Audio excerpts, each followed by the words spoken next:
The alien Princess Zorica stared at the human woman who had just entered her private chambers. She had never seen such a creature before, with its strange pale skin and odd clothing. Her royal guards were nowhere to be seen. Zorica was from the mighty Crescian Empire, rulers of 7 star systems. Their skin glowed purple under certain light, and they stood almost 7 feet tall. Her species considered themselves superior to all others, especially the newly discovered humans. The human woman called herself Kelly Mason. She was an ambassador sent from Earth to negotiate trade agreements. Kelly stood only 5 feet 4 inches tall, but she carried herself with confidence that made Zorica curious. "Why are you in my chambers?" asked Zorica, her voice hissing slightly the way all Crescians did when surprised. Kelly bowed slightly. "I was told to meet you here, Your Highness. There must be some mistake." The princess circled Kelly, examining her from all angles. Humans were still new to space travel. They had only achieved faster than light technology 30 years ago. Yet they had already established colonies on 12 planets and made contact with 4 alien species, including the Crescians. Humans are strange creatures," said Zorica. "Your bodies are so fragile, yet your species spreads across space faster than any we have encountered." Kelly smiled. "We adapt quickly." The princess touched Kelly's hair, fascinated by its texture. Crescians had no hair, only smooth-scaled skin that changed colors. With their emotions currently, Zorica's scales were shifting between deep purple and bright blue, indicating her curiosity and slight alarm.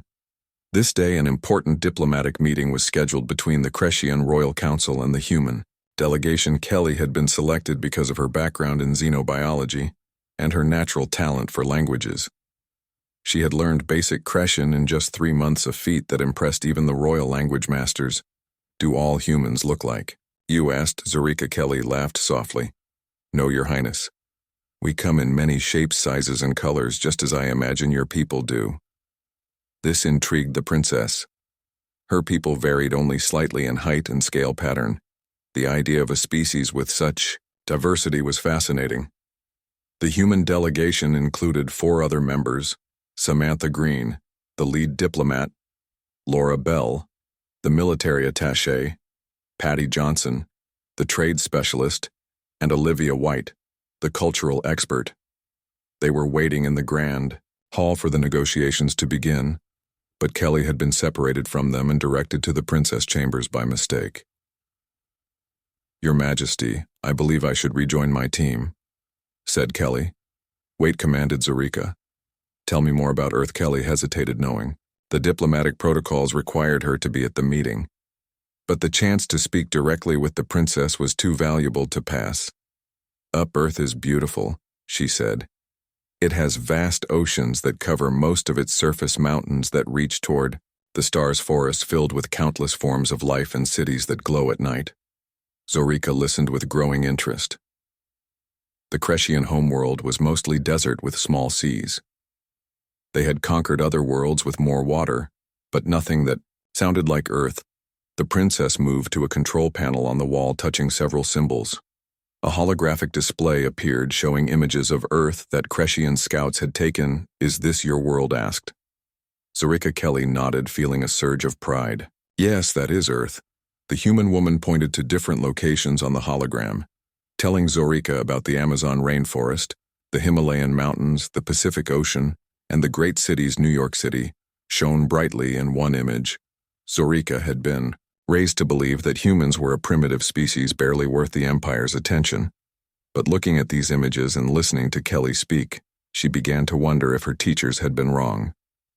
"You build impressive structures for such a young species," said Zorica.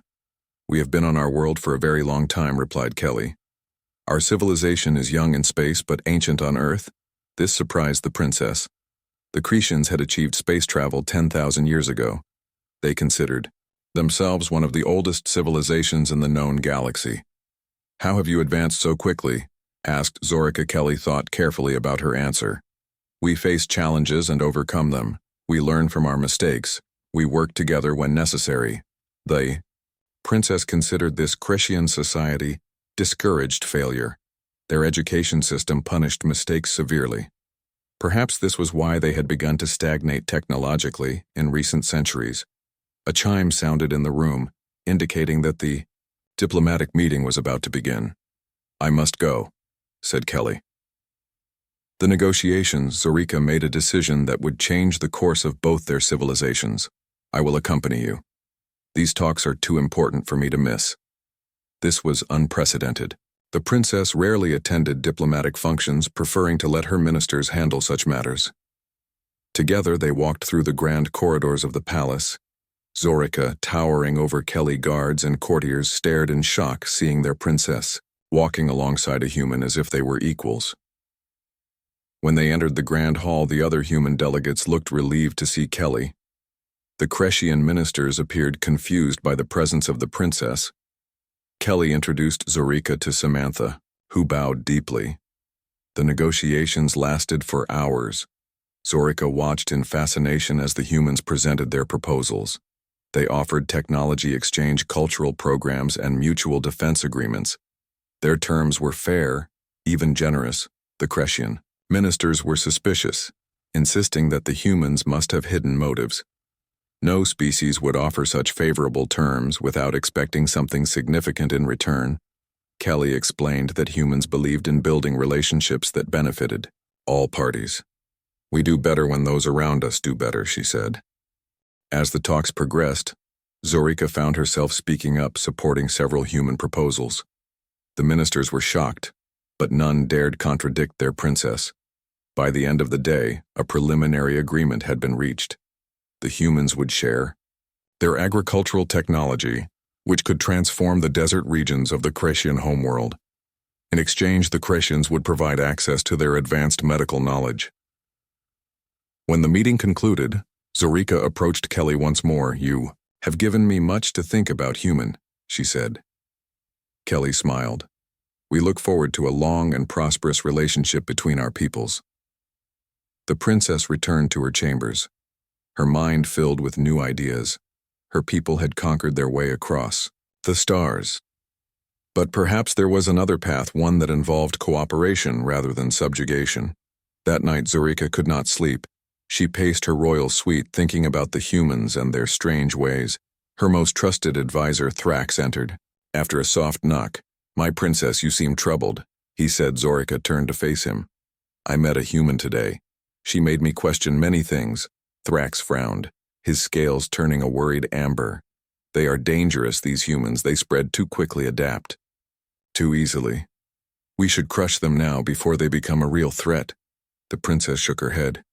"No, I do not think that is the right path." Her advisor seemed surprised. "You would trust these newcomers." "Trust is earned," said Zorica. "But so is fear. I would rather earn their respect than their hatred." The next morning she summoned Kelly to her private garden. It was a rare space on the desert planet filled with plants collected from across the empire. Kelly arrived promptly wearing a formal diplomatic uniform. "Thank you for coming," said Zorica. "It is my honor," Your Highness replied. Kelly looking around at the exotic plants with obvious wonder. The princess gestured for Kelly to walk with her. They strolled among strange flowering plants and twisted trees growing in carefully controlled environments. "I have been thinking about our meeting yesterday," said Zorica. "My advisors fear your species. They believe humans will eventually challenge the Crescian Empire." Kelly considered this carefully before responding. "Fear often comes from not understanding something new." "Your kind adapts quickly," said Zorica. "You overcome challenges faster than any species we have encountered." The human nodded. "Some would say that is our greatest strength. We evolved on a world that constantly tried to kill us. Floods, fires, earthquakes, disease, predators, we survived it all." Zorica stopped beside a fountain carved from rare blue crystal. "I was taught that such struggle makes a species weak, that true strength comes from domination and control." Kelly reached down and touched the water in the fountain. "We believe struggle makes us stronger. Each obstacle overcome teaches us something new." The princess watched Kelly carefully. "We have been the dominant force in this sector for thousands of years. We rarely face true challenges anymore. Perhaps that is why you find us so interesting, suggested Kelly. Zorica was silent for a moment, her scales shifting to a thoughtful green. You are wise for a young species. Later that day, Zorica called for a private meeting with her council. She proposed something unprecedented, a cultural exchange program with the humans, Minister Grax. The oldest member of the council was outraged. This goes against all our traditions, he hissed. We do not learn from lesser species, we conquer them. The princess remained calm. We have conquered 7 systems in 10,000 years. Humans have spread to 12 planets in 30 years. Which approach seems more effective? The council chamber fell silent. I am not suggesting we abandon our ways, said Zorica, but perhaps we can learn something new. After much debate, the council reluctantly agreed to the exchange program. 20 Cretian scholars would travel to Earth while 20 humans would come to the Cretian homeworld. They would study each other's cultures, technologies, and histories. Kelly was thrilled when Zorica told her the news. This is a historic moment, she said. Your people and mine working together, learning from each other. The princess nodded. I believe it is time for change. 2 weeks later, the first group of humans arrived at the royal palace. They were scientists, educators, and diplomats, all chosen for their expertise and adaptability. Zorica greeted them personally, a break from tradition that shocked the court. Among the humans was a woman named Diane Taylor, an Earth historian. She had studied the rise and fall of human empires throughout Earth's long history. Zorica found herself spending hours with Diane discussing the patterns of civilization. Your human empires all seem to follow similar paths, said Zorica. They rise, conquer, and then fall. Why is this? Diane smiled thoughtfully. Nothing lasts forever. Your Highness, empires become rigid. They stop adapting. They forget how to change. This troubled Zorica deeply. Was the Cretian Empire approaching its end? Had they become too rigid, too set in their ways? Kelly noticed the princess growing concerns. In the human quarters that evening, she spoke with Diane. The princess is asking dangerous questions, said Kelly. Diane nodded. Good. The most powerful thing we can offer isn't our technology, it's our perspective. The human delegates continued their work studying Cretian culture while sharing human knowledge. Slowly, barriers began to break down as the Cretians found themselves fascinated by human adaptability. Meanwhile, Thrax was gathering support among the military and older noble houses. He spread rumors that the humans were secretly planning to infiltrate and weaken the Empire before launching an invasion. 2 weeks after his confrontation with Zorica, Thrax made his move. He called for an emergency meeting of the High Council without the princess present. The humans have cast a spell over our princess, he told the assembled ministers. They use her to weaken us from within. We must act now to save. Our Empire Minister Grax, who had once opposed the human exchange, now stood in opposition. My scales have seen 900 cycles, he said. I have witnessed many threats to our empire. These humans are not among them. They offer us new strength. Council was divided. Some supported Thrax, believing the old ways were best. Others had seen the benefits of human cooperation. While the council debated, Thrax had already set his plan in motion. Elite guards loyal to him moved to secure the palace. Communications center in the princess's chambers. Kelly was meeting with Zorica when the alarm sounded. The princess received an urgent message on her royal communicator. Thrax has moved against me, she said, her scales darkening with concern. What will you do? Asked Kelly. Zorica straightened to her full height. I will face him. The people must see their princess is strong. Kelly frowned. That sounds like a trap. The princess nodded. It most certainly is, but I cannot hide. That would only prove his accusations that I am weak and unfit to rule. The human thought quickly. Can you address your people? Broadcast to the entire planet. Zorica considered this. The communications center would allow this, but Thrax has likely seized control of it. No. Someone who can help, said Kelly. Minutes later, they were hurrying through hidden palace corridors that Zorica had used as a child. These passages were known only to the royal family. They emerged near the human quarters where Tina was working on her energy project. Tina. I need your help, said Kelly. We need to broadcast a message but can't use the main communications center. Tina nodded, assessing the situation quickly.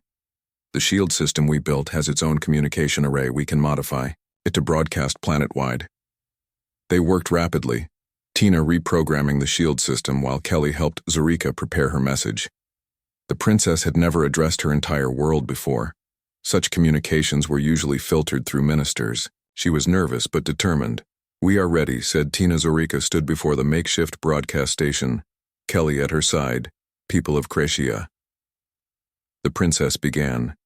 "This is your princess speaking directly to you for the first time.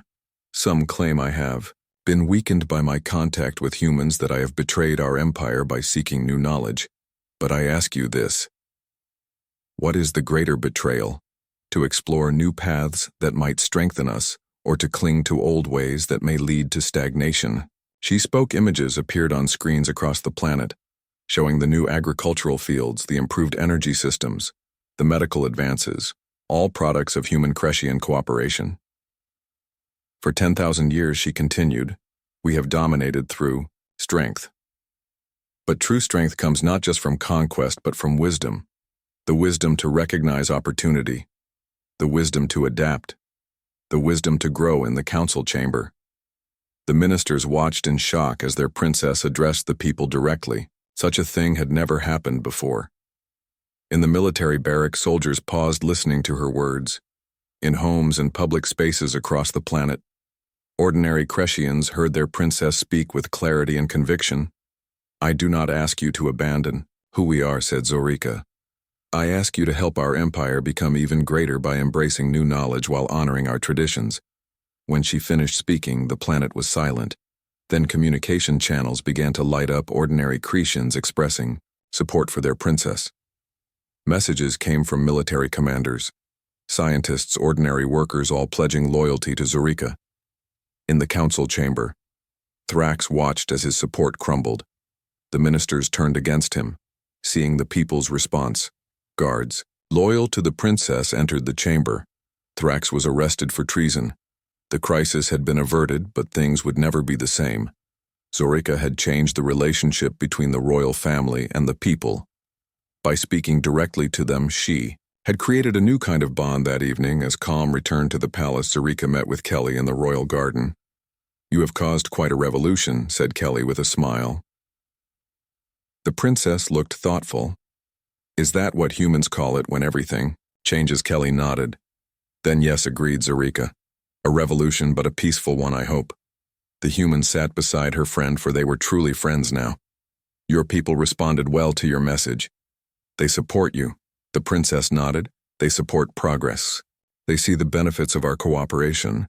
That is what saved us, not my words." Kelly smiled. "Maybe it was both your courage and their wisdom." 3 months into the exchange program, a crisis erupted.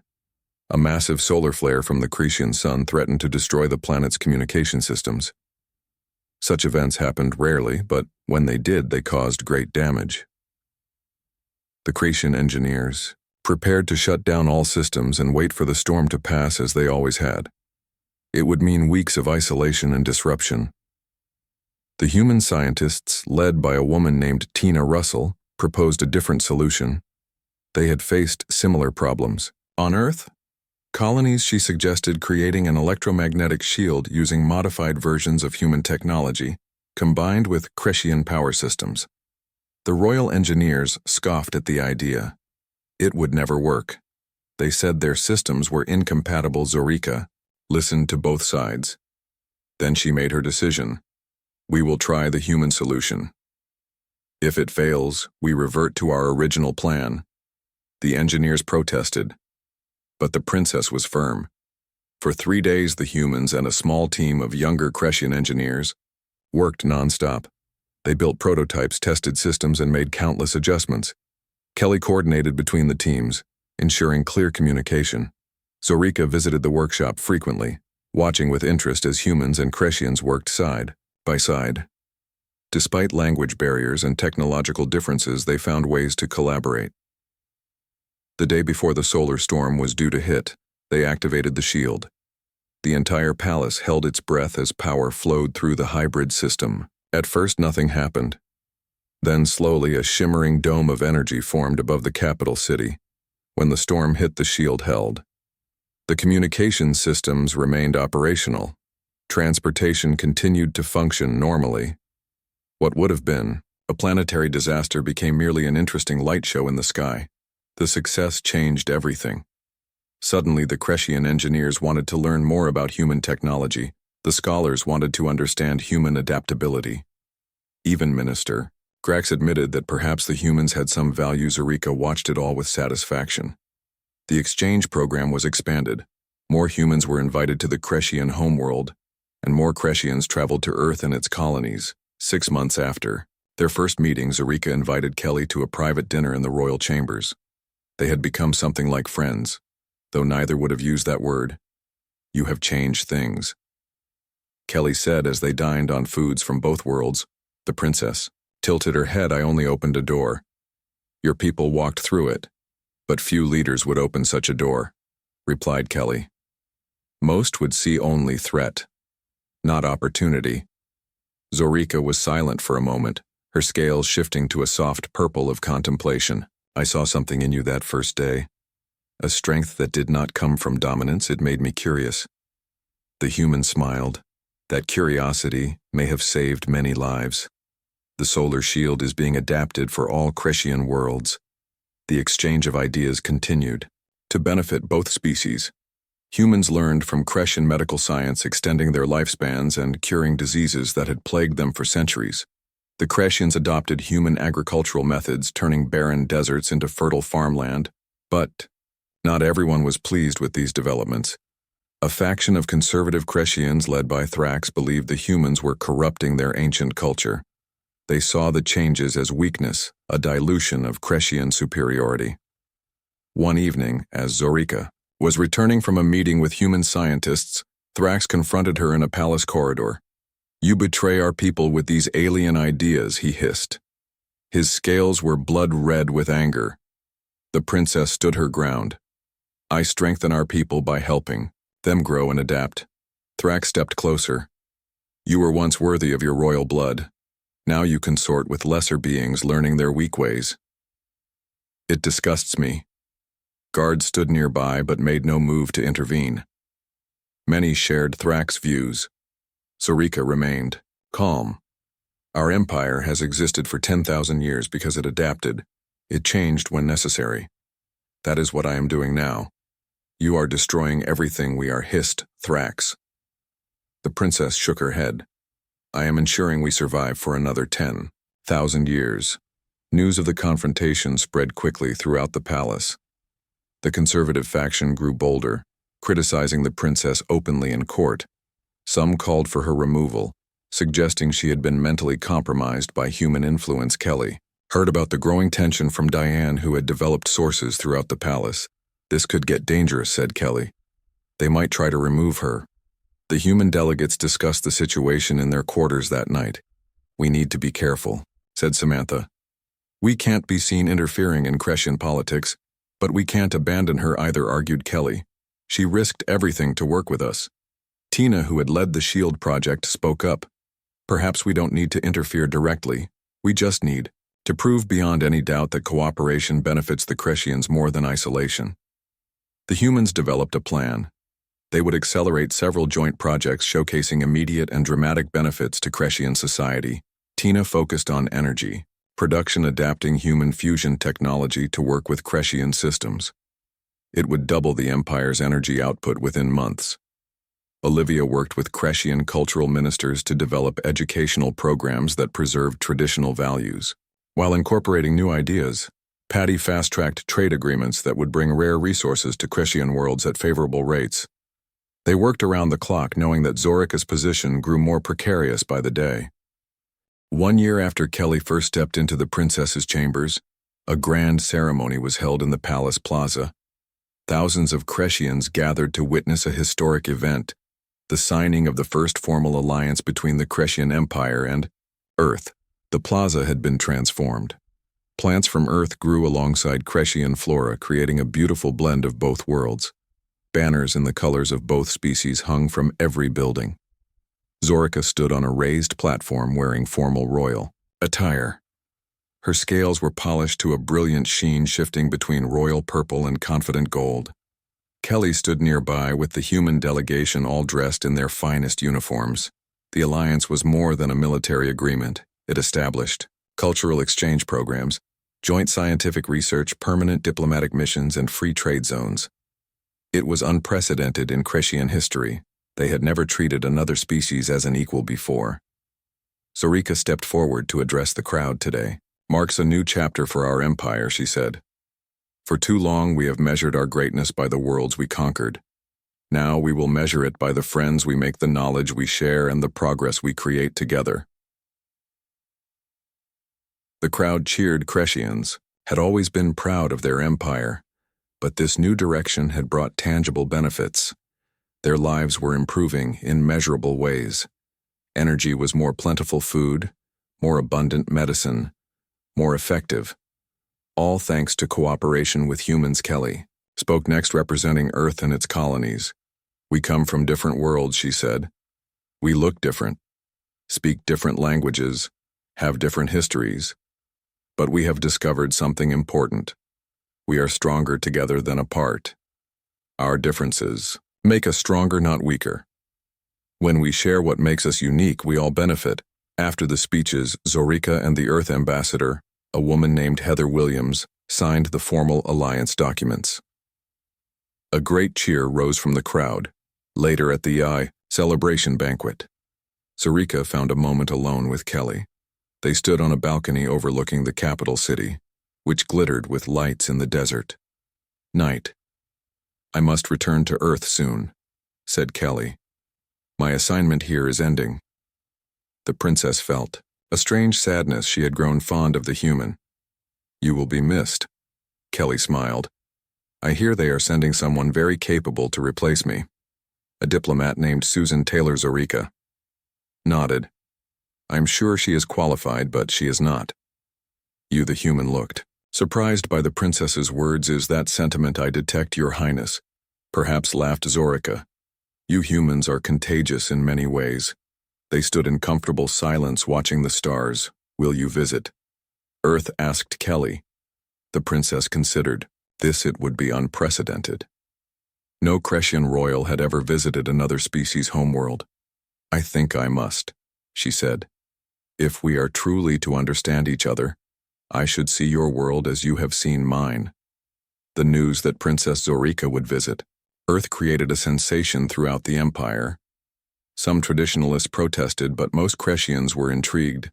Their princess had led them into a new era of prosperity. Her journey would be another historic first. 3 months later, Zorika boarded an Earth diplomatic vessel for the journey. Kelly had returned ahead of her to help prepare for the royal visit. The journey took 2 weeks. Earth was far from Crescian space. Zorika spent the time learning more about human history and culture. She was particularly fascinated by human art, music, and literature, concepts that had different meanings in Crescian society. When the ship entered Earth's solar system, Zorika watched in wonder as they passed the gas giants, then Mars with its human colonies. Finally approaching the blue planet itself, "It is even more beautiful than the images," she whispered, as Earth filled the view screen.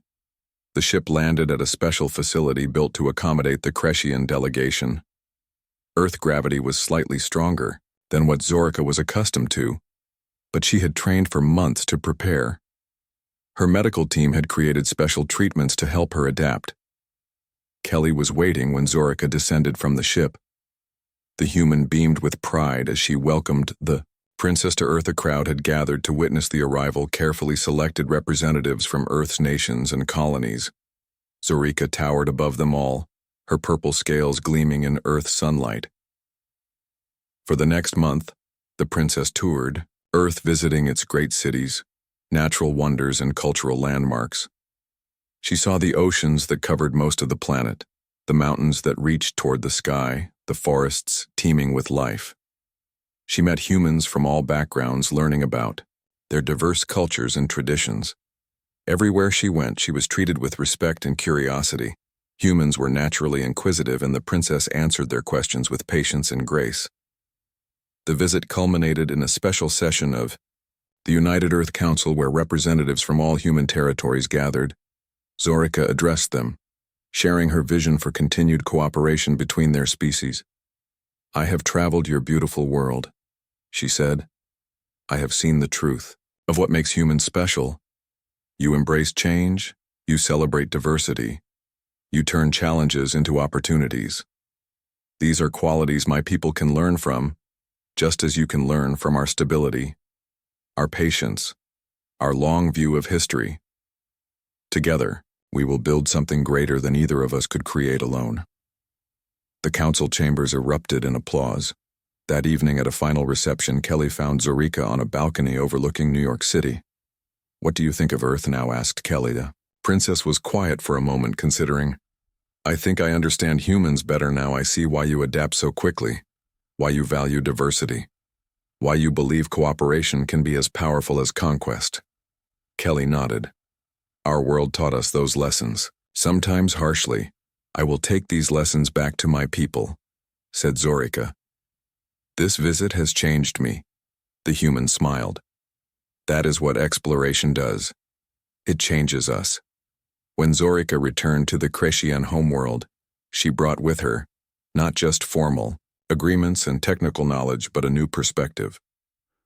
Her experiences on Earth had deepened her conviction that the Empire's future lay in cooperation, not conquest. Over the following years, the alliance between humans and Crescians grew stronger. Joint colonies were established.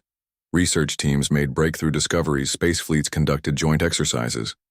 Other species took notice of this unusual partnership between the ancient empire and the upstart humans. Some even sought to join the growing alliance. The universe was vast, filled with wonders and dangers. But perhaps the greatest wonder was finding connection across the stars, building bridges between different worlds, finding strength in diversity. Zorica often thought back to that first meeting when a human woman walked unexpectedly into her chambers. How strange that such a small moment could change the course of two civilizations. But perhaps that was the human lesson. Small things could lead to great changes. One connection could transform worlds, and it all began with curiosity.